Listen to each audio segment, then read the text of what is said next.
મટીરિયલની જે ચર્ચા વાત હતી કે મટીરિયલ લેવા આવવાનું અહીંયા આગળ કોઈ વિદ્યાર્થી લેવા આવ્યું નથી, પરંતુ મેં વોટ્સઅપમાં ચેપ્ટર વાઇઝ MCQ જે ક્વેશ્ચન છે એ મૂકી રહ્યો છું. એટલે દરેક વિદ્યાર્થીઓ ખાસ જેટલા પણ MCQ આ મૂકવામાં આવે દરેક MCQ જોઈ લેજો. એના જવાબો પણ પાછળ આપેલા છે છેલ્લા પેજ ઉપર, કેમ કે તમારી પરીક્ષા આખી ઓનલાઈન થવાની છે એટલે MCQ બેઝ ટેસ્ટ રહેશે. હવે મારી પાસે તમારા સિલેબસનું જેટલું મટીરિયલ મેં કલેક્ટ કર્યું છે એના MCQ મૂકી રહ્યો છું. લગભગ 500 જેટલા MCQ થશે બધા થઈને, એટલે તમારે તૈયારી કરવી પડશે એ પ્રમાણે.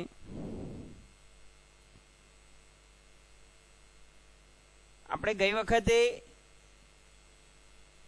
ટેબલ કેવી રીતે બનાવવું અને આ ટેબલનું ડિઝાઇન ફોર્મેટ જોયેલું.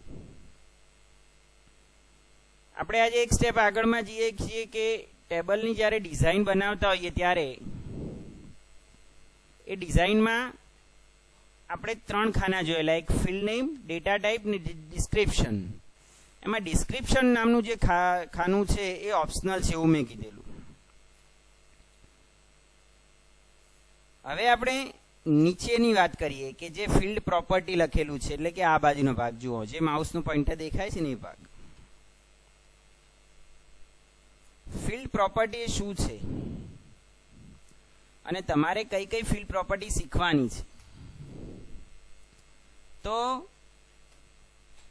સૌથી પહેલી ફિલ્ડ પ્રોપર્ટી આપણે લઈએ તો એ છે ફિલ્ડ સાઇઝ. ફિલ્ડની સાઇઝ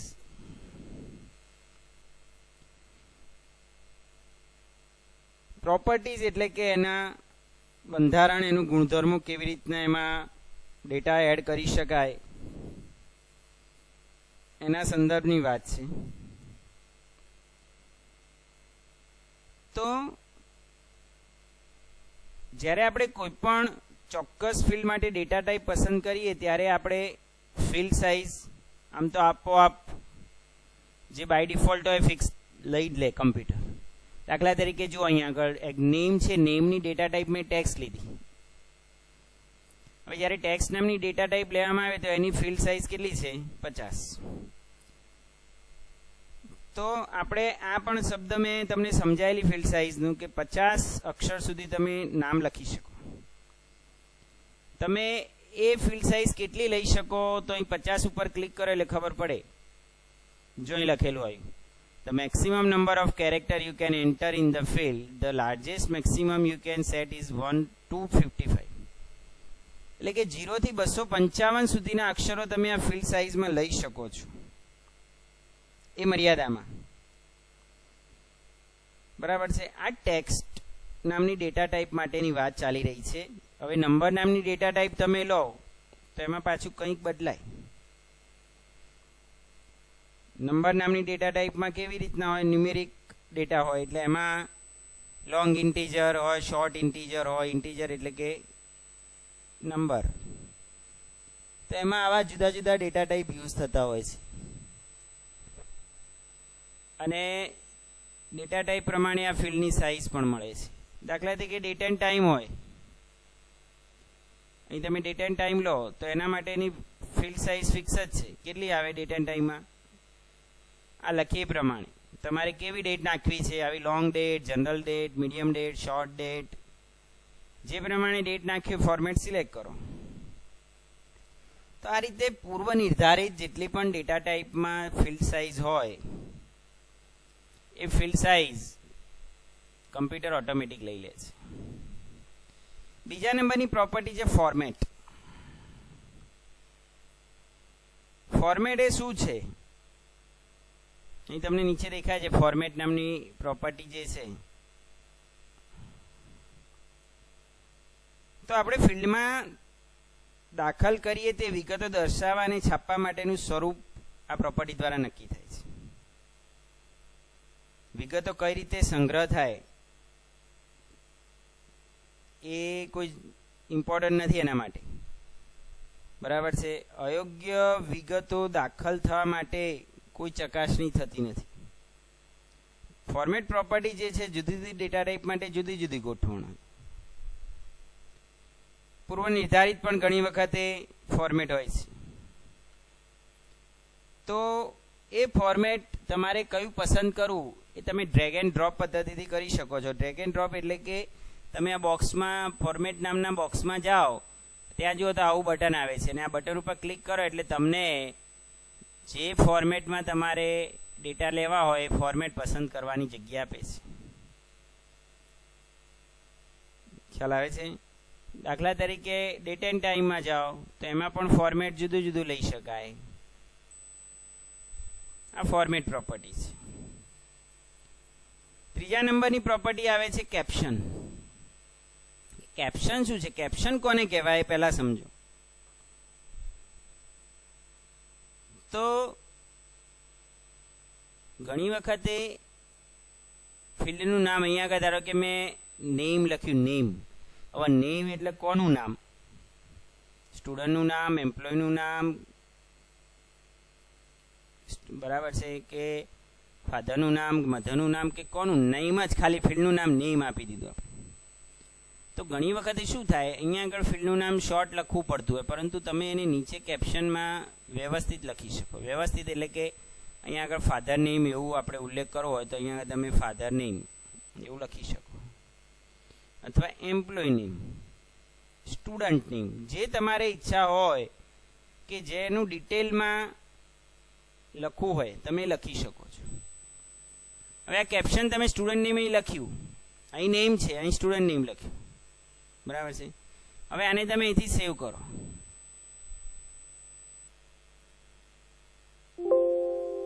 જ્યારે સેવ કર્યા પછી તમે એની અંદર ડેટા નાખવા માટે ઓપન કરો તો તમે જુઓ અહીંયા આગળ તમને ફિલ્ડનું નામ શું બતાવે છે? આખું બતાવે છે, સ્ટુડન્ટ નેમ એવું. એટલે કે તમે જે કેપ્શનમાં અહીં પસંદ કર્યું હતું, અહીં નેમ જ હતું, પરંતુ કેપ્શનમાં તમે શું લખ્યું હતું? Student name. તો જે વિગત કેપ્શનમાં લખ્યું હોય, બરાબર છે, જે વિગત કેપ્શનમાં બતાવી હોય એ તમે ટેબલમાં ડેટા એન્ટ્રી કરતા હોય ત્યારે તમને જોવા મળે એ જ નામ. આ ત્રીજા નંબરની કેપ્શન. ચોથા નંબરનું ફિલ્ડ સાઇઝ છે default value. By default value ઘણી વખત એવું પણ બને કે આપણે એવું ઈચ્છીએ કે જ્યારે ટેબલમાં કોઈ નવો રેકોર્ડ ઉમેરીએ આપણે, ત્યારે એ નવા રેકોર્ડમાં કોઈ ચોક્કસ કિંમત આવી જ જાય દર વખતે. હવે આવું શા માટે કરવું પડે? તો ઘણી વખતે રેકોર્ડમાં કિંમત તમે પૂર્વ નિર્ધારિત ન નાખો તો બ્લેન્ક રહી જવાની શક્યતા છે, કોરી રહી જાય. હવે કોરી કિંમત ન રહે અથવા તો બ્લેન્ક ડેટા ન જાય એટલા માટે તમે પૂર્વ નિર્ધારિત કિંમત જો ફિક્સ કરેલી હોય કે ધારો કે XYZ 0 લખો, 50 લખો, 10 લખો, 20 લખો, જે તમારે પૂર્વ નિર્ધારિત વેલ્યુ રાખી શકાય, એવું જરૂર નથી, બરાબર છે. તો છેવટે એ કિંમત તો આવી જ જાય. એટલે કેવી રીતના? તમને એક ઉદાહરણ આપું. અહીંયા આગળ તમે જો આપણા ડેટા ટેબલમાં આપણે એનું ઉદાહરણ લઈ શકીએ. દાખલા તરીકે ડેટ નામનું ફિલ્ડ છે. અહીં તો બર્થ ડેટ છે પણ ખાલી ડેટ હોય ફિલ્ડનું નામ. એટલે કે એક રેકોર્ડ એવો બનાવવા માંગીએ છીએ કે જેમાં વિદ્યાર્થીએ ફીસ ક્યારે ભરી એવું બતાવવું હોય આપણે. તો એના માટે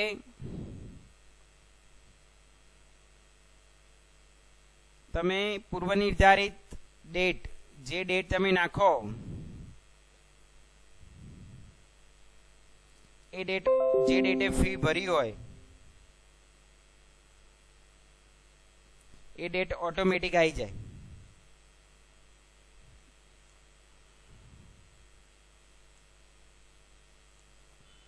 તો એના માટે તમારે શું કરવું પડે ખબર છે? અહીં આગળ ડેટ એન્ડ ટાઈમમાં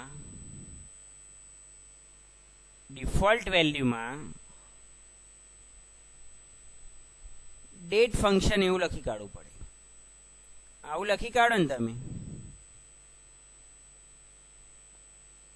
તો શું થાય ખબર છે? ઓટોમેટિક જે ડેટે ફી ભરી હોય એ ડેટ આવી જાય. કદાચ તમે ડેટ એન્ટર કરવાની ભૂલી ગયા હોય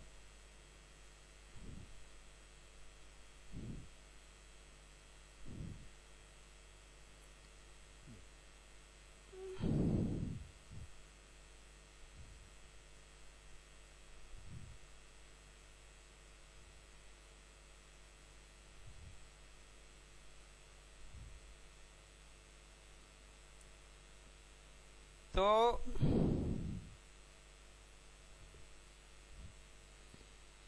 એ ડેટ ઓટોમેટિક લેવા માટે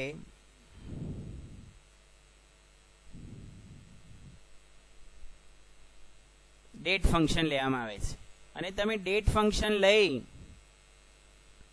અને તમે અહીંથી સેવ કરો. અહીં ડેટ એન્ડ ટાઈમમાં તમે ડેટ ફંક્શન લખીને અહીં સેવ કર્યું અને પછી તમે જ્યારે પણ એમાં ડેટા એડ કરવા માંગો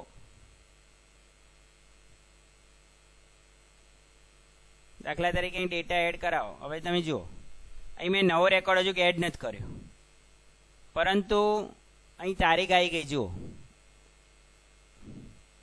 એટલે ઘણી વખતે ઘણા ક્લાર્કોને કેવું કામ કરવું પડતું હોય છે ખબર છે કે એ લોકો ક્લાર્ક ઓફિસમાં કામ કરતા હોય. હવે આજનું જેટલું કામ કરતા હોય એમાં આજની ડેટ એડ કરવાની હોય તો એ વખતે એ લોકો ડેટ એડ કરવાની ભૂલી ના જાય અથવા તો દરેક વખતે સેમ ડેટ આજની નાખવાની તો સવારે આવીને તો સીધા આના એવા એ ટેબલમાં ડેટ ફંક્શન નાખી દે એટલે શું થાય ડેટ એમને દરેક રેકોર્ડમાં નાખવી ન પડે ઓટોમેટિક જ લઈ લે.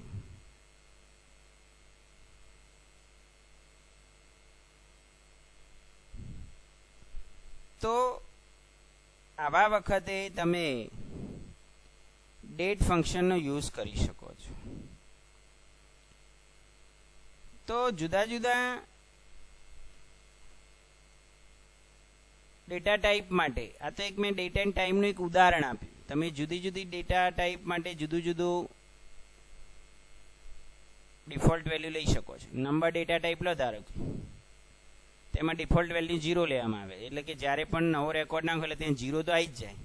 પછી તમારે જે એમાં વધઘટ કર્યો કરી શકો પરંતુ બ્લેન્ક ન રહે, ભૂલથી પણ બ્લેન્ક ન રહેવું જોઈએ. તો ડિફોલ્ટ વેલ્યુ એ છે. ત્યાર પછીનું વેલિડેશન રૂલ્સ નવી પ્રોપર્ટી. સચોટ ડેટા એન્ટ્રી માટે કોઈ ચોક્કસ ફિલ્ડમાં કઈ કિંમતો દાખલ થવી જોઈએ અને કઈ કિંમતો રિસ્ટ્રિક્ટ હોવી જોઈએ, પ્રતિબંધિત, એનું નિયંત્રણ કરવું હોય કંટ્રોલિંગ તો એના માટેની આ બેસ્ટ મેથડ છે. વેલિડેશન રૂલ નામની ફિલ્ડ પ્રોપર્ટી બહુ સરસ છે જેના મારફતે તમે એનું નિયંત્રણ કરી શકો છો વેલિડેશન રૂલ દ્વારા. હવે આ પ્રોપર્ટી જે છે દર્શાવવાનું નક્કી કરીએ તો સાથે સાથે વેલિડેશન ટેક્સ્ટ એ પ્રોપર્ટી પણ જોઈ લઈએ આપણે. એટલે શું? દાખલા તરીકે તમને અહીંયા આગળ હું બતાવું છું. આપણું એક ટેબલ છે માર્કશીટ નામનું. એમાં સબ્જેક્ટ 1 ને સબ્જેક્ટ 2 ના માર્ક્સ છે, એની ડેટા ટાઈપ છે નંબર. હવે આ બંને ફિલ્ડમાં બરાબર છે હું વેલિડેશન રૂલ આપવા માંગુ છું કે ભાઈ અહીંયા આગળ કોઈ પણ વિદ્યાર્થીના માર્ક તમારે 35 થી 100 ની વચ્ચે નાખવાના છે ફિક્સ. એટલે કે greater equal to 35 and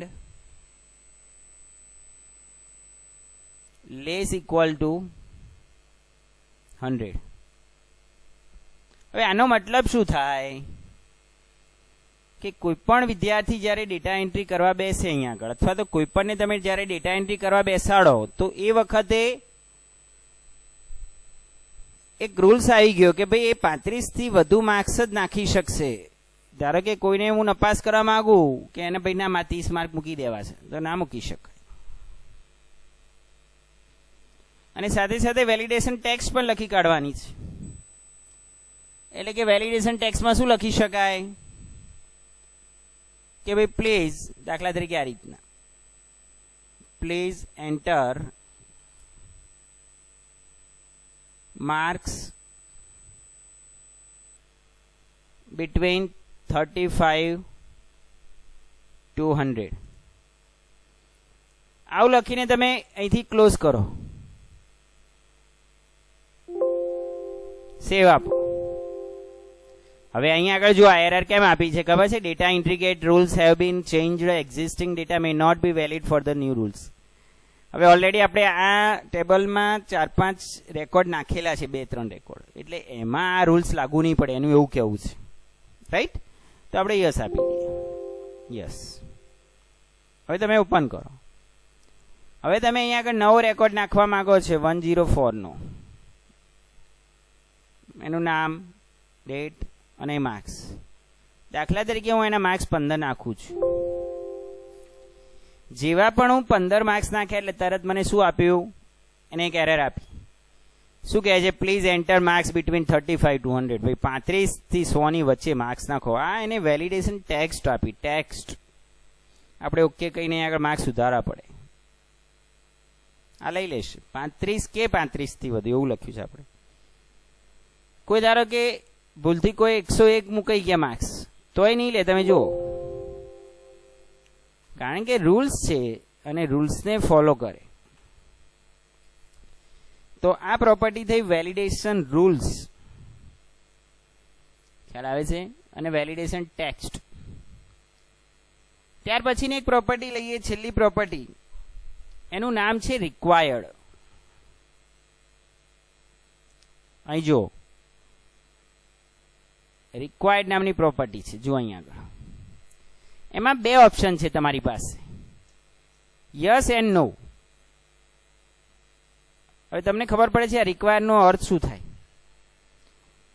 required નો અર્થ શું થાય કે દાખલા તરીકે આપણે આ ટેબલ જ્યારે ડેટા એન્ટ્રી કરવા બેસીએ ત્યારે સબ્જેક્ટ 1 નામના ફિલ્ડમાં તમારે કોઈ પણ એન્ટ્રી થવી જ જોઈએ કે ના કરો તો ચાલે? હવે જો થવી જ જોઈએ એટલે કે એમાં કોઈ પણ વિદ્યાર્થીના માર્ક્સ, ગમે તે માર્ક્સ નાખવા કમ્પલસરી જેવું હોય તો રિક્વાયર્ડમાં યસ આપવાનું. અને રિક્વાયર્ડમાં નો આપો તો એનો મતલબ શું થાય કે એમાં કોઈ માર્ક્સ એન્ટ્રી કરવી કમ્પલસરી નથી. કદાચ બ્લેન્ક જવા દો ખાનામાં, કોઈ માર્ક્સ લખ્યા આગળ તો બી લઈ લેશે. ઇટ ઇઝ કોલ્ડ રિક્વાયર્ડ નો. બરાબર છે? એટલે કે સમગ્ર ડેટાબેઝના તમામ ટેબલોના બધા જ ફિલ્ડમાંથી કેટલાક ફિલ્ડ એવા હોય કે ખાલી ન રહેવા જોઈએ. બરાબર છે? અથવા તો ઘણી વખત શું થાય, ડેટા એન્ટ્રી ઓપરેટર હોય, ભૂલથી ધડાધડીમાં કોઈ કિંમત ટાઈપ કરવાનું ભૂલી પણ જાય તો ઘણી વખત સમસ્યા થાય, પ્રોબ્લેમ થાય. ડેટા એન્ટ્રી કામ છેલ્લે વરસ પતે પછી ખબર પડે કે આ જગ્યા રહી ગયા એન્ટ્રી કરવાનું. તો એ વખતે આ રિક્વાયર્ડ યસ નામની પ્રોપર્ટી જો તમે આપેલી હોય તો શું થાય? કમ્પ્યુટર એના આગળ તમને આગળ જવા જ ના દે.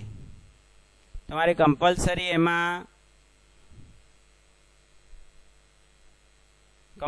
એમાં શું કરવું પડે? ડેટા નાખવો જ પડે. ખ્યાલ આવે છે? એના વગર તમને આગળ વધવા દે નહીં. તો આ જે છે એ જુદી જુદી ટેબલની પ્રોપર્ટીઝ છે.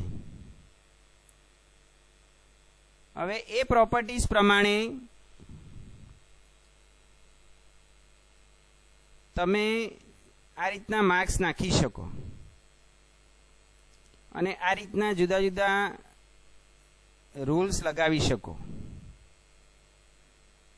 હવે આપણે પ્રોપર્ટીઝ જોઈ લીધી.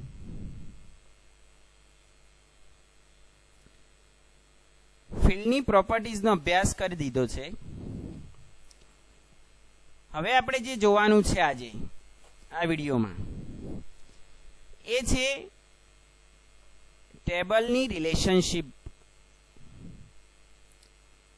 એક કરતાં વધુ ટેબલ બનાવો અને ટેબલ વચ્ચે રિલેશનશિપ કેવી રીતે આપવી. રિલેશનશિપ એટલે ખબર પડે છે ને, એક ટેબલનું બીજા ટેબલ સાથેનું કનેક્શન. કેવી રીતે કનેક્શન કરવું? દાખલા તરીકે આ એક ટેબલ મેં બનાવ્યું છે માર્કશીટ, અને એક બીજું ટેબલ બનાવું આવું ને આવું.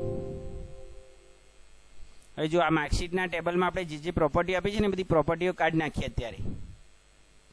બરાબર છે? કેમ કે પ્રોપર્ટી આપવાથી રેકોર્ડ ઘણી વખતે શું થાય, તમે ભૂલી ગયા કે મેં આ પ્રોપર્ટી આપી છે તો તકલીફ થાય. એટલા માટે આપણે હવે બીજું એક ટેબલ બનાવીએ છીએ.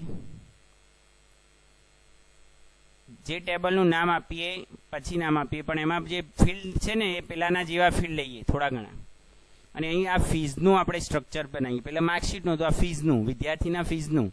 એટલે કે એક આમાં ફિલ્ડ કયા કયા હતા આપણે જોઈ લેવાના કે માર્કશીટમાં કયા ફિલ્ડ હતા.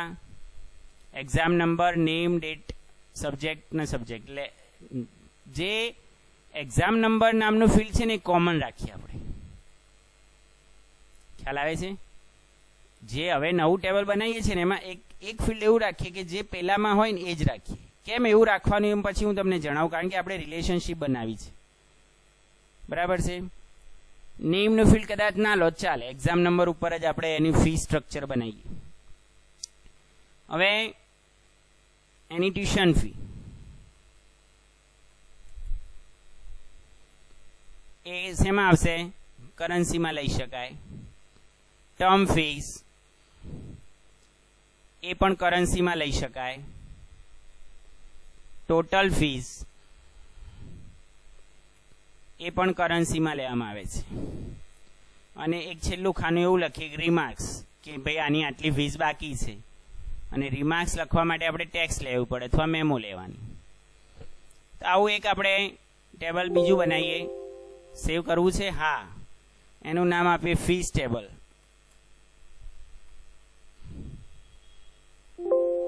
એમાં પણ પ્રાઇમરી કી યસ આપવાની છે. પ્રાઇમરી કી બંનેમાં યસ આપવાની છે. તમે જુઓ, હવે આમાં આપણે ડેટા નાખીએ. શેમાં? ફીસ ટેબલમાં. આમાં જે એક્ઝામ માર્કશીટમાં જે એક્ઝામ નંબર હતા ને જોઈ લો, એ જ પ્રમાણે આપણે પેલામાં નાખવાના છે. યાદ રાખજો, 100, 100, 101, 102, 103 ને 100. હા, અહીં આપણે 104 કરી દઈએ એટલે શું છે, ભૂલ ના પડે. બરાબર છે? હવે અહીં ઓપન કરીએ. એક્ઝામ નંબર 101, એની ફીસ 5000 રૂપિયા, ટર્મ ફી 1500 રૂપિયા, ટોટલ ફીસ 6500 રૂપિયા. હવે બીજો રેકોર્ડ 102, એની ફી 6500, ટર્મ ફી 1500, એટલે એની ટોટલ ફી 8000 થઈ. બીજો નંબર 103, એની 4500, 1500, 6000. આ રીતના આપણે 3 રેકોર્ડ આમાં લીધા છે અને સેવ કરીએ છીએ. તમે જો તમારી પાસે 2 ટેબલ રેડી છે, ફીસ ટેબલ, માર્કશીટ ટેબલ. હવે મારે શું કરવું છે ખબર? હવે હું અહીંથી 2 ટેબલને એકબીજા સાથે કનેક્ટ કરવા માંગુ છું. એટલે કે એક ટેબલના એક રેકોર્ડમાંથી ક્લિક કરું તો હું એ જ રેકોર્ડ બીજા ટેબલમાં હોય તો એ જોઈ શકું. એના માટે મારે બીજું ટેબલ ઓપન નહીં કરવાનું. આવી ફેસિલિટી લેવી હોય જેને રિલેશનશીપ કહેવાય. અને રિલેશનશીપ છે ને એ જુદી જુદી 3 રીતે થાય. એક્સેસમાં રિલેશનશીપ ટેબલ વચ્ચે 1 to 1, 1 to many, many to many, આવા 3 નામ છે. એકથી એક, એકથી અનેક અને અનેકથી અનેક. 3 રિલેશનશીપ. હવે એકથી એક રિલેશનશીપ કોને કહેવાય, અનેકથી એક કહેવાય, અનેકથી અનેક કઈ કહેવાય, એ બધી આપણે પછી જોઈએ. અત્યારે હાલ પહેલાં હું તમને એક એક્ઝામ્પલ દ્વારા બતાવું છું કે વોટ ઇઝ ધ રિલેશનશીપ અને રિલેશનશીપ આપવાથી કયા કયા ફાયદા થઈ શકે. તો તમે જુઓ, સૌથી પહેલાં તમારે શું કરવાનું છે, અહીંયા આગળ એક ટૂલ્સ છે રિલેશનશીપ નામનું, દેખાય છે? મેં માઉસ પોઇન્ટર લઈ ગયો. ત્યાંથી ક્લિક કરવું હોય તો ત્યાંથી પણ થાય, અથવા તો અહીંયા આગળ ટૂલ્સમાં એક રિલેશનશીપ નામનું કમાન્ડ છે, ક્લિક કરો. તમને અહીંયા આગળ ટેબલ બતાવશે કે તમારી પાસે આટલા આટલા ટેબલ છે, તમારે કયા ટેબલ વચ્ચે રિલેશનશીપ બાંધવી છે એને સિલેક્ટ કરીને એડ કરાવો. દાખલા તરીકે પહેલા ફીસ ટેબલ એડ કરાવ્યું, બીજું માર્કશીટ નામનું ટેબલ એડ કરાવ્યું. 2 ટેબલ એડ કરાયા, અહીંથી ક્લોઝ કરી દેવાનું છે.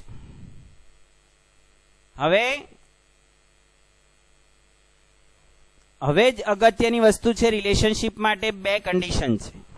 એક કન્ડિશન, પહેલી કન્ડિશન યાદ રાખજો, શરત, કે જે ટેબલો વચ્ચે રિલેશનશીપ તમારે બાંધવી હોય, સંબંધ બાંધવો હોય, એ એ ટેબલના કોઈ પણ એક ફિલ્ડમાં પ્રાઇમરી કી આપેલી હોવી જોઈએ. જો અહીંયા આગળ આ બંનેમાં ડાર્ક બ્લેક દેખાય છે, એ બંને જ ફિલ્ડમાં પ્રાઇમરી કી આપણે એલોકેટ કરેલી છે. બીજું, એમાં રહેલા કોઈ પણ એક ફિલ્ડમાં રેકોર્ડ ડેટા સેમ હોવા જોઈએ. હવે દાખલા રિલેશનશીપ મારે બાંધવી હોય તો શું કરવાનું ખબર છે? આ ફિલ્ડ ઉપર ક્લિક કરવાની અને ક્લિક દબાઈને આના ડાર્ક ફિલ્ડ ઉપર જઈને છોડી દેવાની. શું કર્યું મેં ખબર પડી? અહીંથી ક્લિક દબાઈ માઉસની દબાયેલી રાખવાની અને અહીં લઈ જઈને ક્લિક છોડી દેવાની. જેવી તમે ક્લિક છોડો એટલે આવું એક બોક્સ આવે, જે બોક્સમાં લખેલું છે એડિટ રિલેશનશીપ. આ આપણું એક ટેબલ છે, આ બીજું ટેબલ છે, જેમાં આઈડી વચ્ચે આપણે રિલેશન બાંધવા માંગીએ છીએ. તમારે રિલેશન બાંધવું છે, અહીંથી એન્ફોર્સ આની ઉપર ક્લિક કરો એટલે આ બધા ઉપર ક્લિક કરી દેવાની, બધા રાઈટ કરી દેવાના. શું છે આ બધા ઓપ્શનો એ તમને ખબર પડવી જોઈએ, તો એ સમજાવી દઉં તમને કે એક ટેબલમાંથી ધારો કે ફીસ ટેબલ નામનું ટેબલમાં તમે કોઈનો એક્ઝામ નંબર ચેન્જ કરો તો માર્કશીટમાં ઓટોમેટિક અપડેટ થઈ જાય. માર્કશીટમાંથી કોઈનો રેકોર્ડ ડિલીટ કરો તો આમાં ઓટોમેટિક ડિલીટ થઈ જાય. આ બંને એકબીજા સાથે સંબંધ ધરાવે છે. હવે તો એના માટે આમાંથી આમાં ચેન્જ કરી શકીએ, એના માટે આ બધી ક્લિક છે. ક્લિક થઈ ગયા પછી અહીંથી ક્રિએટ આપવાનું. હવે અહીં કહે છે invalid field definition ID is defined on index relationship. Okay, એટલે કે અહીંયા આગળ આઈડી ઉપર ના પાડે છે, તો આપણે શું કરવું પડશે? હવે આની પ્રોપર્ટીઝ બદલી કાઢવી પડશે. બરાબર છે? એટલે કે આઈડી ઉપરની જે પ્રાઇમરી કી છે ને એ આપણે ક્યાં શિફ્ટ કરવી પડશે ખબર છે? એક્ઝામ નંબર ઉપર શિફ્ટ કરી દેવી પડશે. એટલે કે એક્ઝામ નંબરને આપણે પ્રાઇમરી કી એલોકેટ કરી દઈએ બંનેમાં. આમાં પણ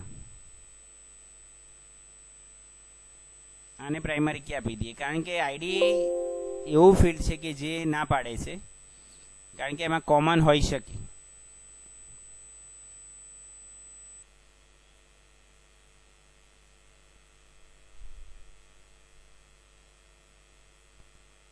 ફીસ ટેબલ 1 આ બંને એક જ ટેબલ એડ થઈ ગયા. બરાબર ને? આ ટેબલને આપણે આને લેવાનું છે, આને નથી લેવાનું. હવે જો એક્ઝામ નંબરથી એક્ઝામ નંબર અને આ 3 ક્લિક દબાવો, ક્રિએટ ના પાડે છે ક્રિએટ રિલેશનશીપ, કારણ કે એન્ફોર્સ રેફરન્શિયલ ઇન્ટિગ્રિટી નથી. એટલે કે એક ટેબલમાં રહેલા ડેટા બીજા ટેબલ સાથે મેચ નથી થતા, અથવા તો એમાં કોઈ ડેટા બ્લેન્ક રહેલા છે.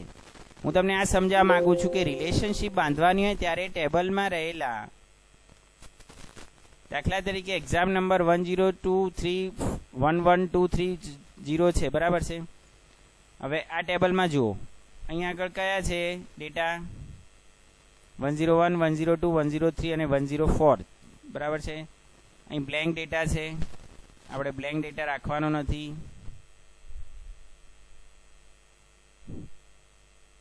$104 નામનો જે ડેટા છે આમાં એક એડ કરી દઈએ.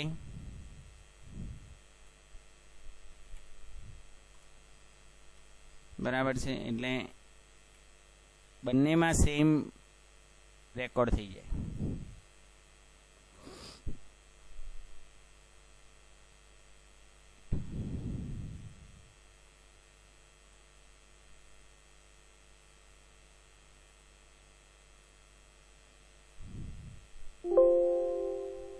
તો આ રીતના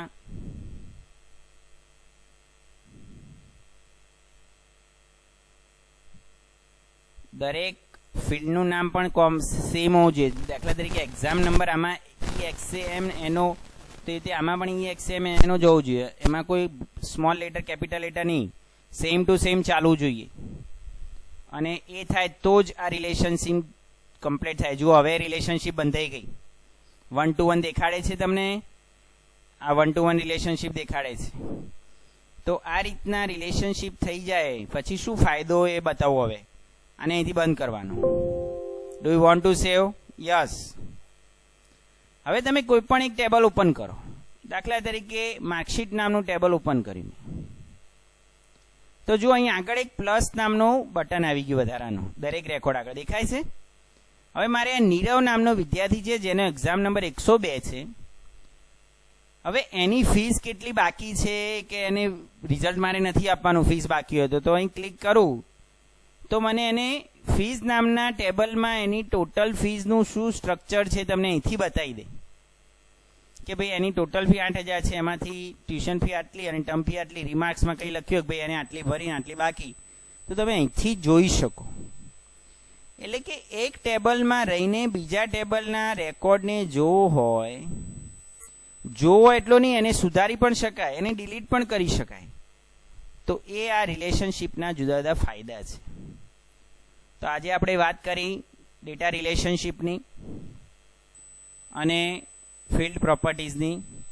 તો આજે આ વિડીયોમાં આટલે સુધીનું બરાબર રિફર કરી દેજો તમે લોકો, અને જેટલા પણ હું MCQ મૂકતો રહું એ વાંચતા રહેજો. પરીક્ષાલક્ષી વસ્તુ છે, અને ફરીથી કોઈ પણ મટીરિયલ લેવું હોય તો અહીં આગળ કમ્પ્યુટર વિભાગમાં ત્રીજે માળ સવારે 9 થી 12:30 અથવા તો 12 વાગ્યા સુધીમાં, 12:30 નહીં 12 વાગ્યા સુધીમાં, 9 થી 12માં આવીને ઝેરોક્સ કરાવવા લઈ જવાનું મટીરિયલ લેવું હોય તો. બરાબર છે? ચલો, તો આજે હવે આપણે આ વિડીયો અહીંયા આગળ સ્ટોપ કરીએ.